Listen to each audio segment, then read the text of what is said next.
So today's show, we're going to take you through kind of a checklist of Fall to do things. Yes, we're going to teach you what to do with your perennials, how to cut them back. We're going to Dividing them. We're going to show you what to look for when selecting bulbs and how to make the most of your design. We're also going to talk a little bit about your lawn and what to do to prepare it for winter. So when we come back, it'll be all about bulbs. Landscape and Garden Secrets, Tips from the Pros at Sterling is brought to you by Basilite Concrete Products, working with you to increase your home's livability for entertaining and relaxation. Idaho Patio, your premier source for outdoor living products and services. Idaho Patio, going above and beyond. Stack Rock Group, landscape architecture, landscape design, master planning. Silver Creek Supply, working with building professionals to enhance your life and community. Silverline Systems, concrete beautification and home organization. And by Sterling Landscape Design, Construction and Maintenance. Whether you want a full backyard makeover or a personal gardener to keep your flower beds, there is no project too large or too small. It's no wonder that our customers and design partners are singing our praises.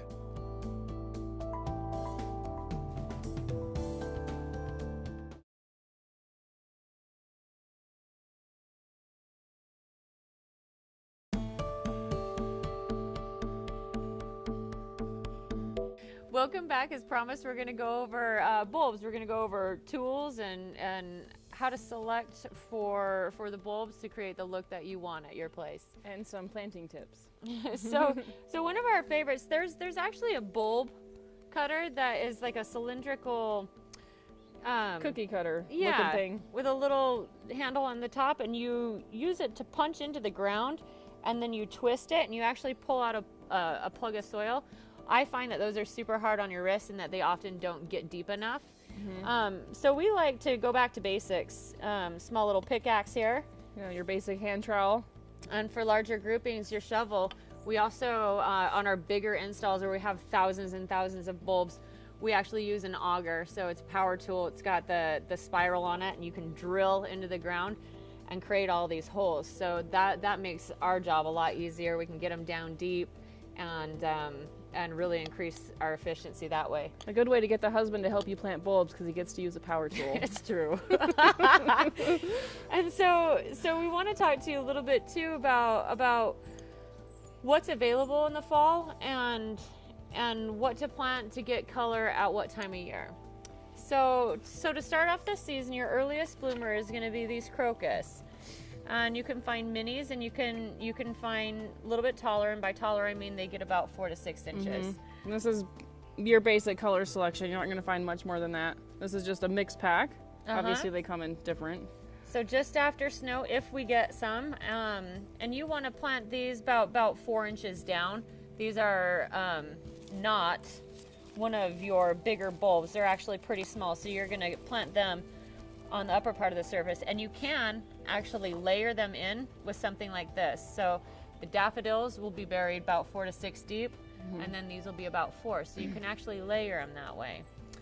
And these are going to bloom, it says early to mid-spring, so you'll get your crocus, and then soon after that your daffodils will start popping out. So just keep that in mind for your layering effect there.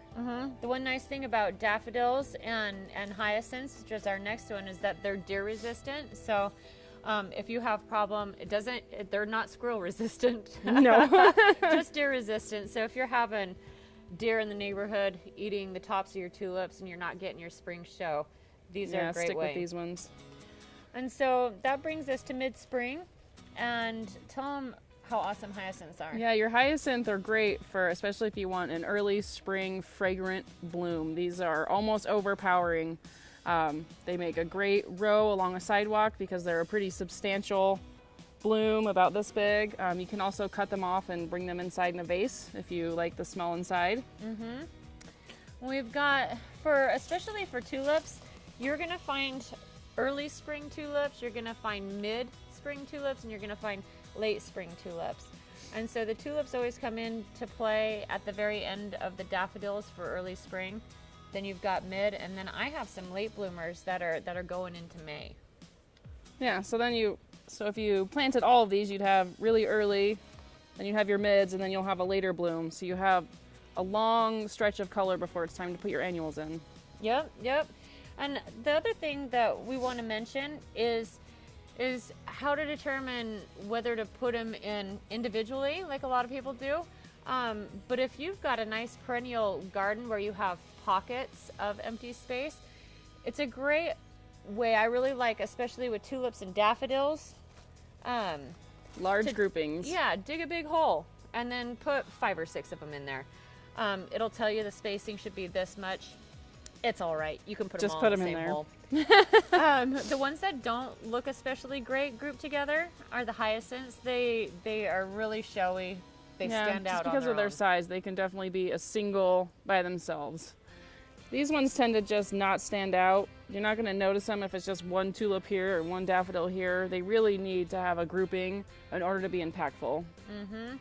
So whether you're going 6 inches in a huge space like this, or if you've got limited space, you know, the 6 inch, every 6 inches, it works really well if you've got an annual spot. So if you've got a spot where you like to do your geraniums, these are a great way to get down below where those roots are going to be, and you're going to have a nice organized show for the spring, and then you can come in May. And then when it's time to plant your annuals, you can just plant right over the top of your bulbs. Your bulbs should be below that line of where you're going to put your annual roots at.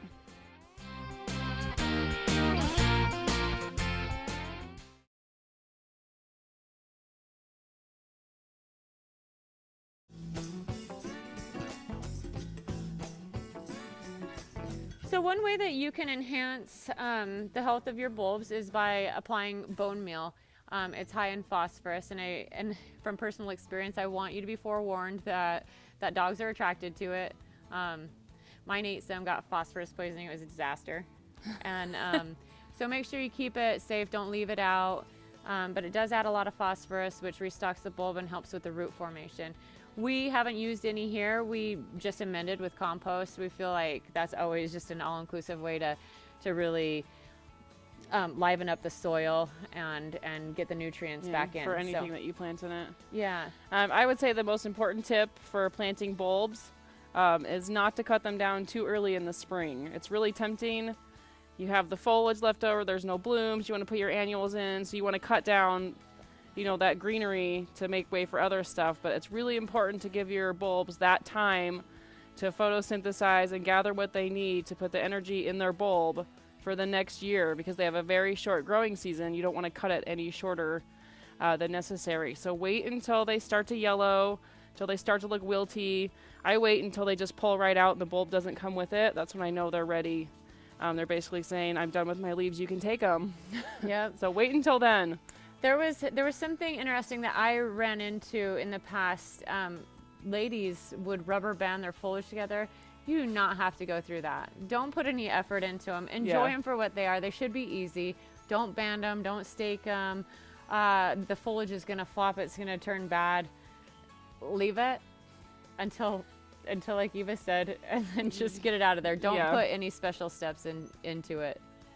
Okay, let's get started. We're gonna, first thing we're gonna do is just take a look at the packages. We wanna check the height for all the bulbs, and of course the bloom time, so that we're not planting all the early ones together and all the late ones together. Yeah, we want to get our display figured out here. Yeah, so we definitely we know that we want these. We've decided that we want these to be what we see and what we smell when we come to work. So we're gonna go with the hyacinths in this corner. They get 10 inches high, and they bloom in mid-spring. These also bloom in mid-spring, and they're about 20 inches. I don't feel like the colors are super compatible, so we're gonna plant these on the other side over here.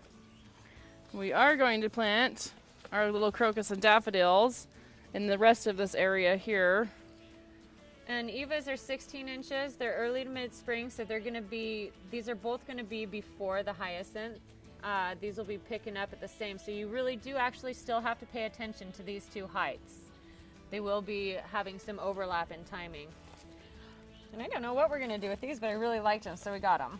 These are late spring, so this is gonna be the final show for our assortment of bulbs, blooming probably well into May. So we're going to come back to these. We don't have to consider them right now. We'll figure out where we have room or where we need a little bit of a white highlight. So we're going to start with doing the hyacinths. And these are just a single bulb in each hole type application. So I'm just going to use the shovel. Me too. You could also use your little pickaxe if you wanted to. We can show you how both of them work. Probably going, what, about 6 inches? Yeah. 6 to 8 inches down. Eva has a rule of thumb about the bulbs. I About, yeah, you would. I do. Well, yes, you do. You always say about 3 to 4 times. Oh, with seeds. I don't know about bulbs. No, it's the same thing. Oh. Okay. I always thought Eva always said. Oh. Well, if you're not sure how deep to plant your bulbs, just look at the size of the bulb. The bigger the bulb, the deeper you need to put it. Yep. Same thing with seeds. I So know. these are pretty substantially sized compared to these. These can be closer to the surface because it's going to have a smaller plant. These can be really deep because they're going to have a bigger plant. And one thing that I think is pretty interesting is the purple bulbs. Those are the ones that are going to have the pinks, the purples, because they're actually pigmented for that. So ones like this, you're going to get the white, you're going to get the yellow. We have a mix. We're trusting their selection. We like what we saw in the package. So the other thing is these have little barbs on them. So you want to make sure that you have gloves on because they will irritate your skin. And that is just for the hyacinth. When you buy a mix, try not to pay too much attention to which color bulbs you're doing. It'll just doesn't do you any good in the end. We're going to finish up with our bulbs, take a break, and when we come back and move on to perennials.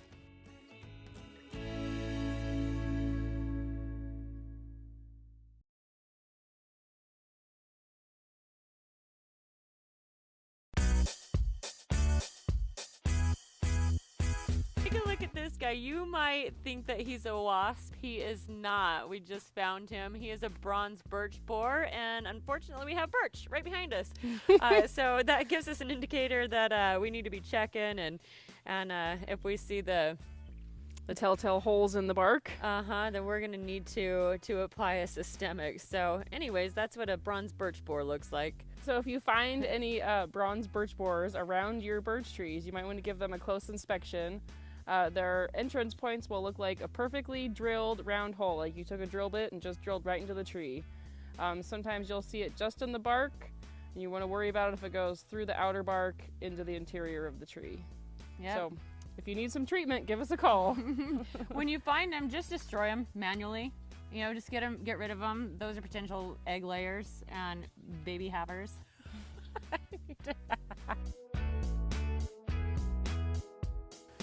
So now we're going to talk about your basic putting your perennials to bed.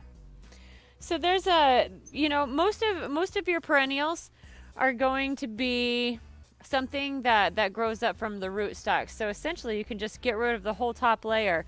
For your small ones, it makes cleanup a breeze if you use your pruners. Just cut them all the way back to the base. This is going to serve you well for most varieties. Take the opportunity, like I am here, to pull little tree suckers out of there. Because you don't want full-grown trees. You'll end up with elms and catalpas and tree of heavens and other undesirables. There are a couple different perennials that go through stages, and daylilies are one of them. This is lady's mantle. It's another one. Usually about midsummer, we go through and give them a pretty heavy-duty haircut, and that makes them look really nice for the rest of the season. A prime example is this is a daylily that was cut back midsummer, and it has reflushed and now looks pretty good. This is a daylily that did not get cut back, and you can see all the brown foliage not looking all that fantastic. So if you want to keep them looking green, cut them back midsummer and they will regrow. The other thing that I like about that is it gets rid of a lot of slugs and a lot of aphids, Yeah, and they'll really get aphids. really gives the plant a chance to be healthier going into the later part of the summer. They also recommend fertilizing your daylilies late in the season, and that helps for next year. So we want to show you how, if you have a small daylily, go ahead and use your pruners. We like to use our gash shears and just lob them off at ground level. Yeah, you just want to make a clean, no reason to leave any stalk or anything, just right at the soil level.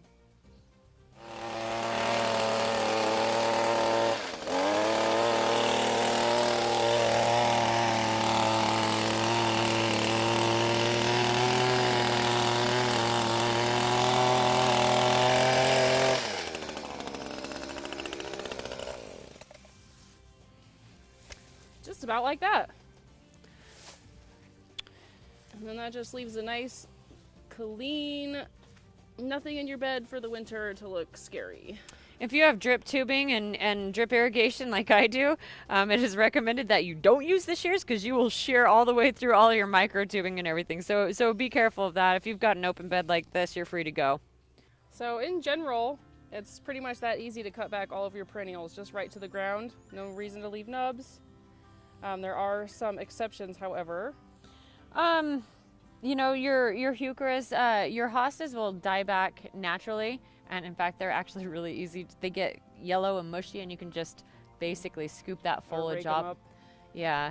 But if you're getting a jump start on the season, if you're putting everything to bed, and you want to take these down in the late fall before it all goes bad, and that's when you have the time, do it then. You're not going to jeopardize the health of the plant. You can do it in spring, you can do it in fall. Your plants don't care. It's just when you have the time. I like doing it in fall because spring is all about growing and everything is clean and things can start on their own Don't take calendar. the chance of leaving the old foliage there when the new foliage comes back, because that makes it harder to cut back. Yes, and it will look like a mess next year. So let's show you how to transplant or divide some daylilies. So fall is a great time to divide your perennials. You have an idea of what's been doing well, what fits the area. And if you wait till spring, you're not going to have as good of an idea what your landscape was up to this year. And so basically what we want to do is get a portion of the roots and a portion of the foliage. And this is a way of rejuvenating your perennials. Daylilies tend to get congested in their root space and they're not as prolific, they're not as vigorous. I think I'm digging on a root. A tree root. Maybe we'll show you how to break a sprinkler line. Yeah, maybe we'll I could changing sprinklers here. I could take care of that for you. So you're not going to hurt the plant. We're getting ready to cut this one back anyway, so I'm just going to take the shovel right where I want the clump to come apart. And we're just going to break it in half.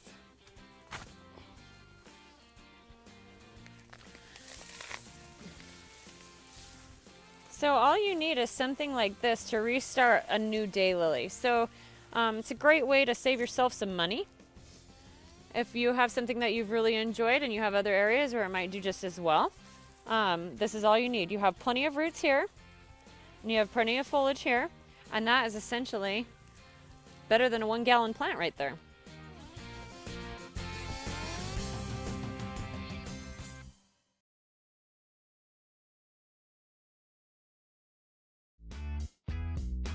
So we want to talk to you about planting garlic. That's a fun winter crop. And you have a couple of varieties. You've got a soft neck variety and a hard neck variety. And you want to get these in the ground about 4 to 6 weeks before your first frost. You do so by pulling apart the clove. Yep, just like you were going to take it apart to eat it. Yep, these are little bulbets. And you plant each one of these like we did earlier with the tulips and the daffodils. Yeah, same way as doing just a regular bulb. Just stick them in there and cover them with dirt. You want to go about 3 inches down, cover with plenty of compost. And make sure that you're, again, putting the root side down, so put the pointed tip pointing up. And each one of these is going to create one of these, so you're going to have plenty. And you'll be harvesting probably in about June, I would guess. Yeah, some varieties take a little bit longer, maybe August, as long as August. You just want to look at the foliage. When the foliage is about 3/4 of the way yellow, then it's time to start harvesting your garlic. And you want to make sure you pull it out of the ground and hang it to dry for at least a week. You want to make sure that it is completely dried out or it will spoil very quickly. It doesn't store well. You'll find that a homegrown variety of garlic will last you much longer than the stuff that you get in the store. And I just want you to be aware that you cannot plant the garlic from the grocery store. We have onion growers in Idaho. It's a big crop for Idaho, and they have a common disease, and it's called white rot. So you need to make sure that your garlic has been grown for this area, certified by the Idaho Department of Agriculture. It's very important. We don't want to introduce this white rot and jeopardize the farmers. And also, don't plant your garlic in a spot where you've previously planted onion, just because they are in the same family, and that'll help prevent any other diseases from being spread. Crop rotation. So visit your local garden center. They are going to have different varieties. They're going to be Idaho certified by the Department of Ag, and they are going to have instructions and knowledgeable staff to help you do this right. All right, so now that we've covered bulbs and perennials, we're going to talk a little bit about your lawn for the winter.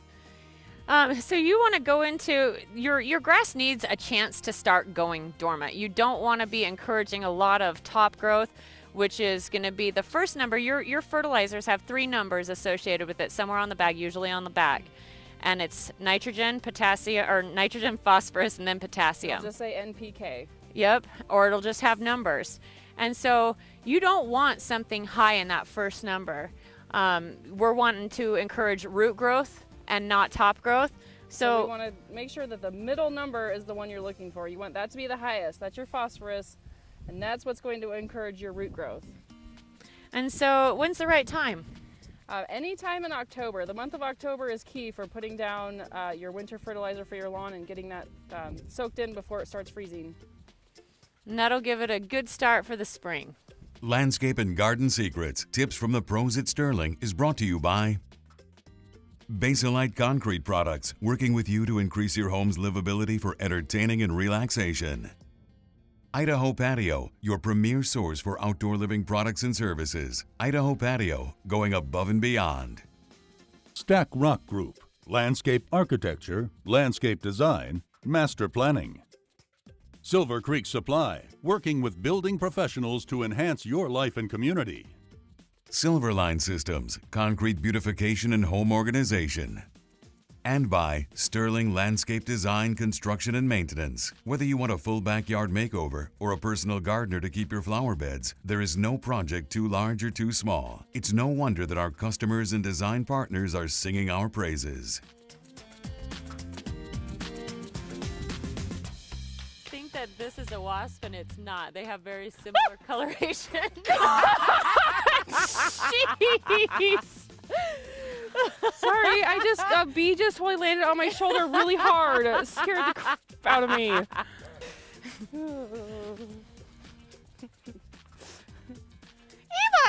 Why'd you leave me behind here? Eva, don't go! Oh, I think you're stuck.